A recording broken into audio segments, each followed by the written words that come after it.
20 years of hope, love, and waiting has finally come to an end. May the soul of Prince Alwaleed bin Khalid rest in peace. A parent's love, from the times he moved his head to the times he moved his fingers, they had hope. They thought he would live, but I guess they came to a point of love, of letting go, because it takes love to also let go. It is well with the family. May God grant them the fortitude to bear this loss. And I also love you to take your time and listen till the end, because I'm going to give you a full biography of the late Prince Alwaleed.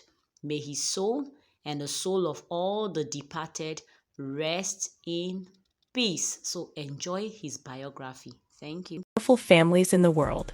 His father, Prince Khalid bin Talal, is a businessman and a member of the House of Saud, while his mother, Princess Jazi, is the daughter of King Saud bin Abdulaziz.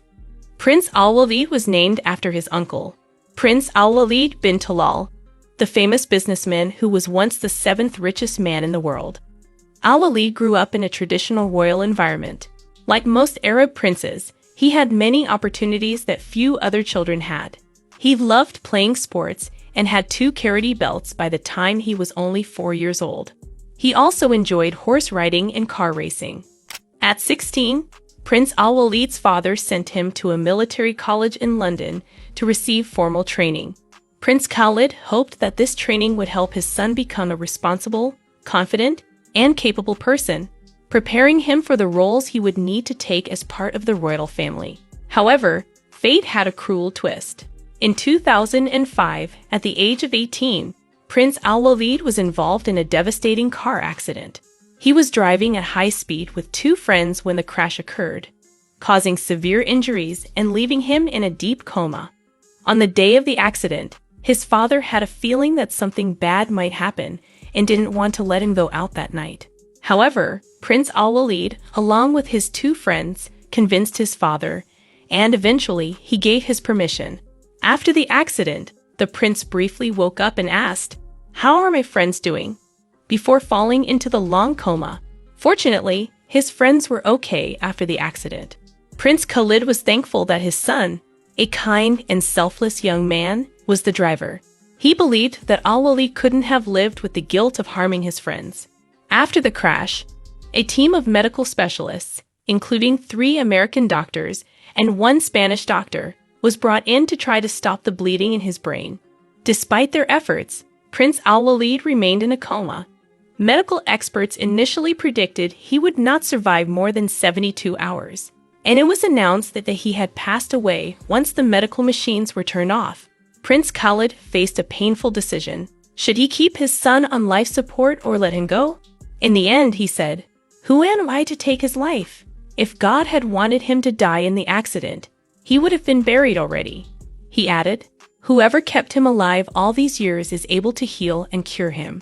Fortunately, the doctor's initial diagnosis was wrong, and Prince Alwaleed did not die. However, during the first 18 months of his coma, there was no sign of movement or improvement in his condition, with only involuntary spinal reflexes observed.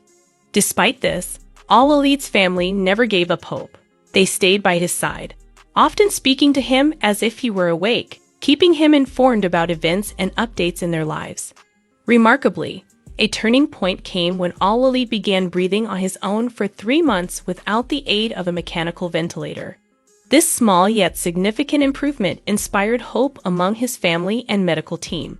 In 2016, after spending more than a decade in the hospital, Prince Alwaleed was moved to his family home in Riyadh to continue his treatment and care in a more familiar environment. His father, Prince Khalid, remained steadfast in his belief in miracles and never lost faith in his son's recovery. Over time, small signs of progress began to emerge. Alwaleed started responding to touch and voices, though only to specific people such as certain doctors, nurses, and close family members. He also began making subtle movements that fueled hope for his eventual recovery. In 2019, his aunt, Princess Rima bint Talal, shared a video on her Twitter account showing Prince Alwaleed moving his head left and right. A year later, another video surfaced in which he interacted with a woman who greeted him. In the video, he moved his fingers and even raised his hand in response to her request. Prince Alwaleed's condition has captured significant attention both in Saudi Arabia and around the world, with his videos garnering millions of views. Following these developments, doctors began to believe that something unusual was happening with the prince. They noted that he was aging, gaining weight, and responding to certain stimuli, sparking renewed hope for his recovery. Many people around the world following his condition believed that he might wake up soon, drawing comparisons to miraculous recoveries like that of Emirati woman Munira Abdullah, who woke up from a 27-year coma in 2019 following a tragic car accident in 1991. Recently, a photo emerged online claiming that Prince Alwaleed had woken up. However, it was later revealed that the image actually showed his. This channel is created to tell my story as a teacher, to teach you, to help you grow your channel, and also give you tips on how to be a good teacher. Like I said earlier, I teach physics in an all-girls school here in Nigeria.